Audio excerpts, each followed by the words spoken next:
Fajitas are just one of the few major eating trends here in America. It seemed to add new spice and new flavor and spice. According to CNN.com, fajitas are among the top 50 favorite dishes here in America. Popular history goes back as far as early Mexican workers here in South Texas, where they received skirt steak as well as chicken as payment for their labor. There they would season them and in order to make them tender and grill them to perfection. So why should you really care?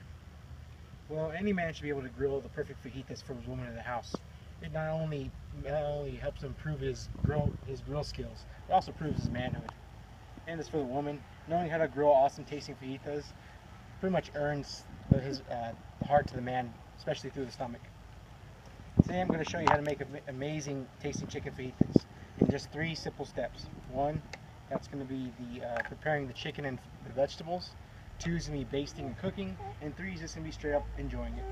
So, first thing we're going to do is we're going to turn on our grill, which I've had preheating for the past about 5 minutes. Second thing is we're going to make our way into the kitchen. We're going to go start setting up real quick. So let's go ahead and head over to the kitchen.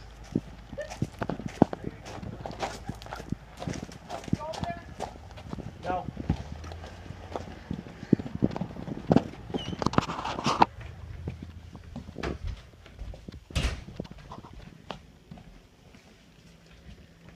Alright, first thing is very important before we start messing with any raw meat is we are going to wash our hands. That is very important. We don't want any germs getting onto any of the meat or any of the food that we do cook. That is very important. So we're going to wash nice and deep and make sure we get it in there nice and deep like. Alright, that's pretty good to me. Okay, our hands off. Now we're going to tie our apron on because we definitely don't want any of those juices getting on us, because that's not going to be any good. So let's tie that on there real quick. Alright. Now as far as the meat, the chicken, you can store buy any chicken fajitas, especially at your local H-E-B. That's typically what I usually do. Or if you like, you can buy regular chicken, breast chicken, and you can season it any way you like. Like I said, it is a new spice and new flavor here in America, and it's been around for years and people like it different ways, but typically I like to buy mine from the store. It's already pre-seasoned and it's pretty good. So what I have here is I have the chicken already prepared. Like I said, you can season it any way you like. Now the next step we're going to do is we're going to prepare the vegetables. I have onion, I have a green bell pepper, and I have the red bell pepper right here that I bought for just fresh just about an hour ago. So what we're going to do is we're going to cut it up. You take the bell pepper, make sure you take the sticker off. You don't want to eat a sticker. That's not any fun. Let's take the sticker off, put it right there. Now the center, you're going to cut out the center, just like this. Okay. Throw that in the trash. Come back, we're going to cut it right down the middle, just like so. Now we're going to cut it in little strips, like such. I'd say they're about a centimeter strip each, just like that. Okay, you got to be careful. You don't want to cut your finger because then you're going to get all over the vegetable, and that's not going to be fun, especially the nice cut from this very sharp knife. And then once we cut them in our strips, you're going to cut it right down the middle, so that way it makes it nice and perfect. And then right here, I have a 3-quart dish bowl that we're going to throw it in right here. And again, we're going to do the same thing with the other half. Cut it right in centimeter strips, just like so. Alright,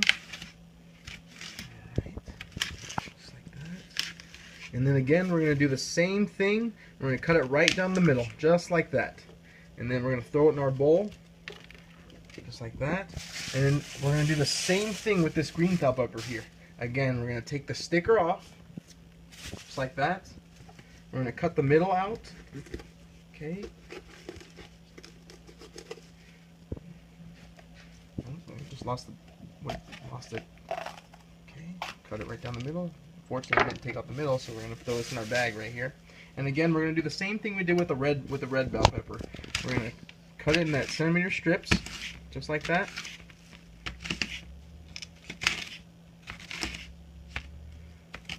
Okay.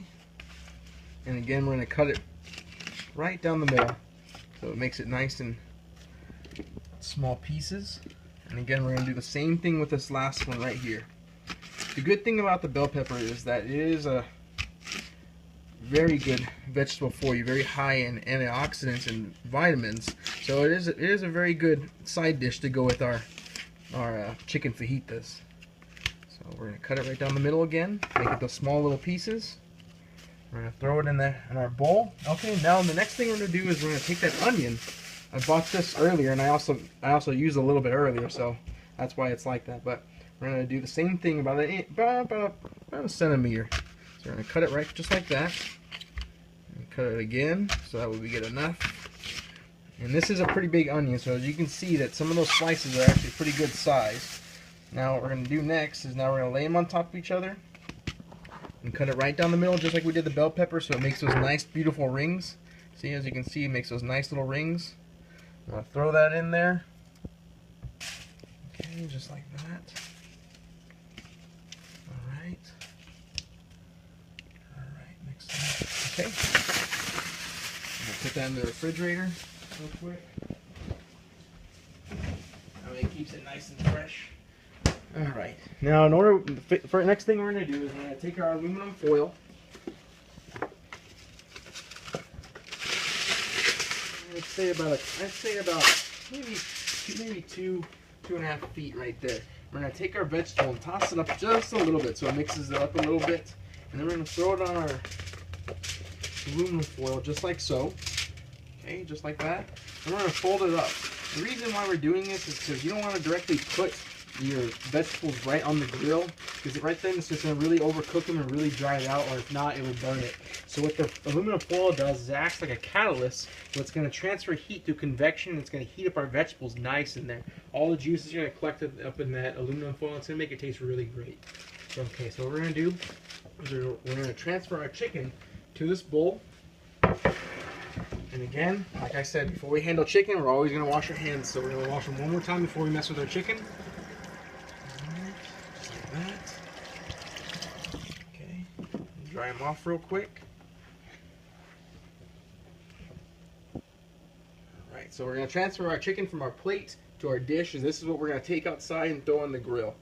Now, when we throw it on the grill, the chicken tends to dry up a little bit when we cook it. So what I like to do is I usually like to throw a little bit of barbecue sauce on the top. It likes to trap the moisture in it. So when you cook it on the barbecue side down, the moisture gets trapped up in that barbecue sauce. So when you flip it over in that 7 to 10 minutes, you do the same thing again. It locks that moisture in the chicken and doesn't dry it out.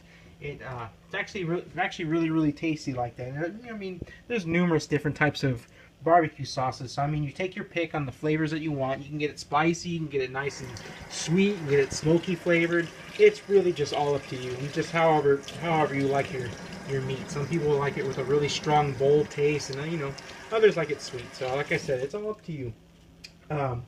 I stick with the HEB brand barbecue sauce. We use my favorite one is the Memphis one right here.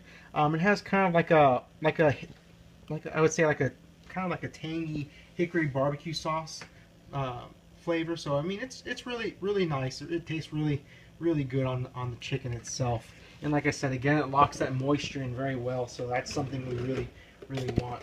So we're gonna spread it out. We don't want it all in one spot, because then that one side is just gonna like lock up the moisture in that one spot. So I'm gonna spread it around a little bit, just like that. All right.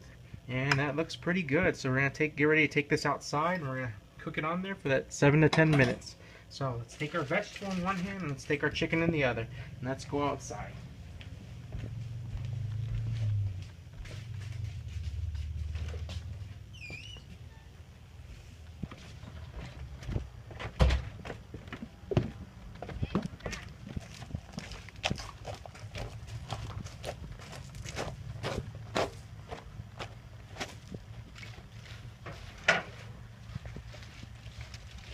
Alright, now is the second step. Second step, we cook it in base. Now, like I said, I've had this pre-cooking for a little bit, so I actually threw some on there ahead of time just to give you the show that 7 to 10 minutes is on each side. And then, like I said, the vegetables, you just throw them up away from the heat, so that way the convection goes through the aluminum foil and captures the juices from the vegetable and doesn't overcook them. So again, like I said, I've already had some going. So again, we're going to stick this up top, right up here, right there.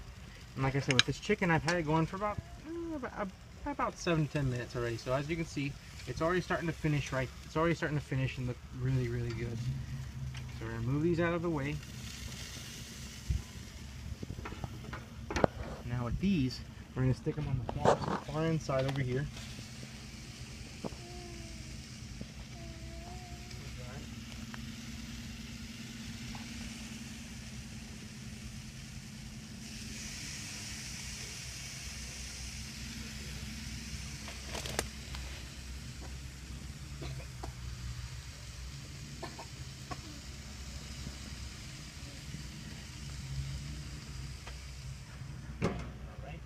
Back in, wash my hands.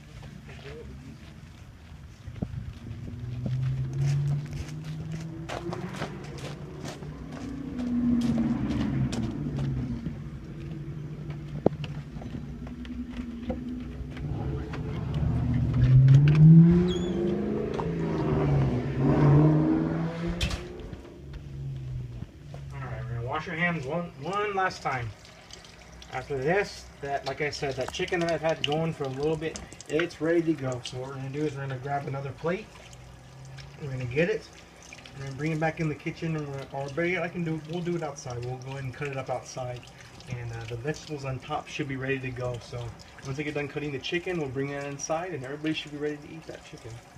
So let me grab another plate really fast. And grab another knife. Alright, let's go grab that ready chicken. Let's get ready to chow down.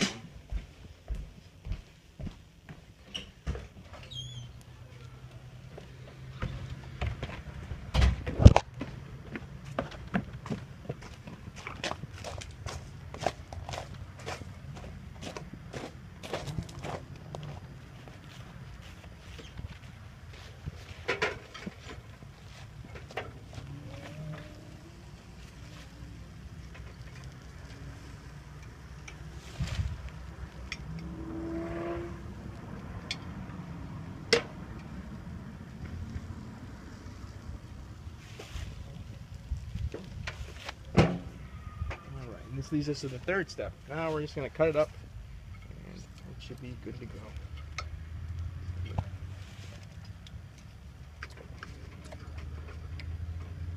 Maybe look at that. Look at that. That looks beautiful. Look at that. See, and then let's ask our fine audience what they think. Yes, of course. All right, what do you think? It's good. It's just good? It's very good. Yeah, that's what I'm talking about. All right. Now again, like I said, it's just 3 simple, easy steps. Nothing much really to it. It's just so like I said, yeah, see, there we go. Like I said, just 3 simple steps. Well, first thing we're gonna do is we're gonna prepare it. We're gonna cut our vegetables. Second step we're gonna do is we're gonna come out here, we're gonna cook, we're gonna baste it. And the third thing we're gonna do once it's finished is we're just gonna basically cut it up, plate it, and we're gonna enjoy it. So again, like I said, that's amazing tasting fajitas food. I'm Eric Arias, and thank you for watching.